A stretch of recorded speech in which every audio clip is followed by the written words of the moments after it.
everyone. Today we're talking about the difference between the lowercase b and the lowercase d. This video is here to help those who are supporting struggling readers, whether they have the dyslexia label or not, differentiate between these two letters. So why are B and D easily confused? They're easily confused because they're literally a reflection of each other. It is normal to confuse B's and D's as we are learning how to read because it's a binary choice. There's only two options. It's either buh or it's either duh. And if it's not duh, then it's buh. If a strategy is not immediately taught to combat this binary choice, your child, your reader, is definitely going to end up with the least effective strategies, which is guessing. We don't want that. No guessing. Please do not let your reader get caught in the guessing fallacy. They will say to you, "But I got it right this time, and I get it right sometimes." Okay, that's great. Let's correctly identify the difference between B and D every time, not some of the times. And the only way to really truly do this is to use the strategy before you read the word. Before you read every single word with a B or D in it, you use the strategy. What strategy? Well, I'm going to introduce you to what I call the thumbs up bed strategy. This strategy really should be done with a visual like this, which I have linked a free version below in the description for you to use with your student. Print it out and make sure you have it on hand when you're introducing this new concept to a struggling reader. And what you're going to show them sitting next to them, because when you sit across from them, this strategy is a little bit more confusing because, again, you'll be a reflection of the student. So you want to have the exact same motions as the student.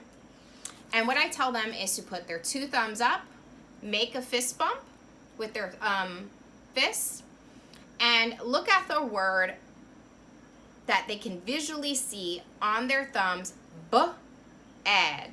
The buh is the left thumb, the duh is the right thumb, just like this image.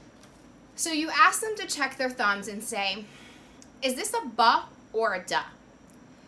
They need to check their thumbs or the visual bed every single time. How long do they need to do this?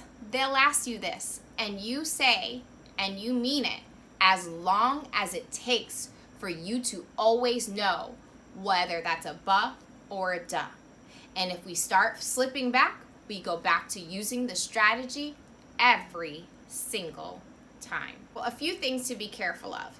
One, that you're not using your body language, your noises, even just your words, to tell the student that they got the buh or the duh wrong.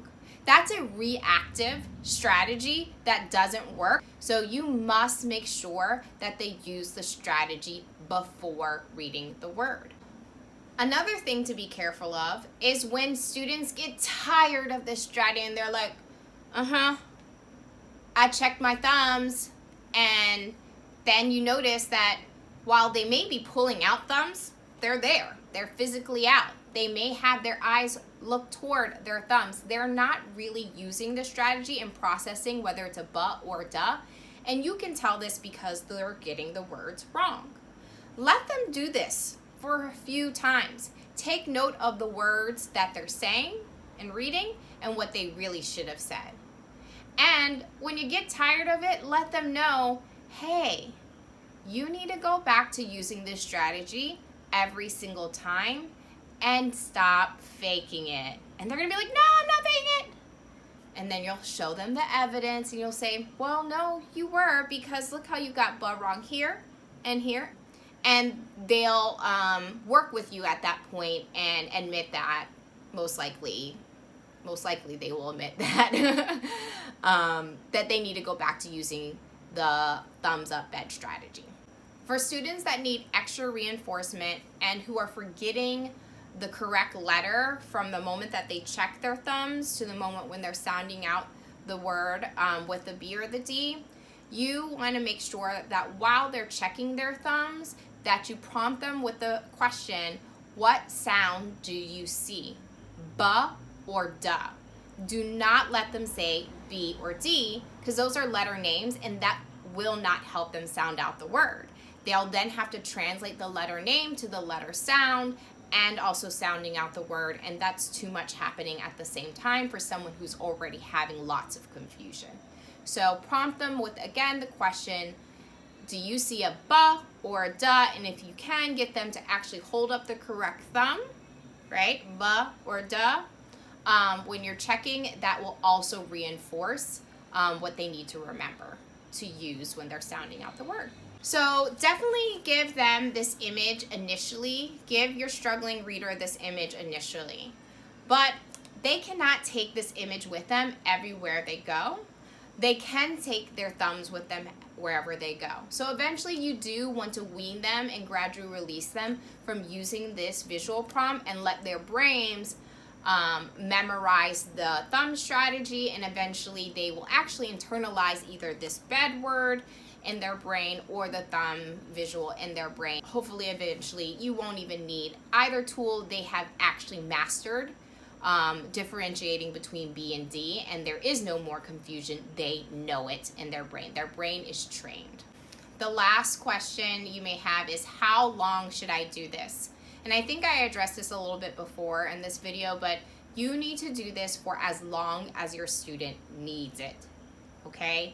It could take a month for some readers. It could take 2 to 3 months.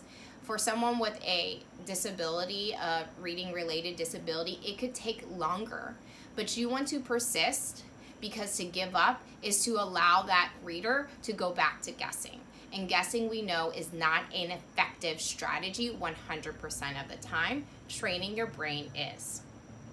I did not invent these strategies, the thumbs up or bed method, but what I have learned through my experiences as a classroom elementary teacher, as a special educator, and now as a dyslexia tutor, is that this strategy works when you are consistent. When you make the student really check their visual resource, their strategy, whatever the tool is, every single, and I mean every single time. You may have just checked the thumbs for the word bad, and now you're looking at the word did.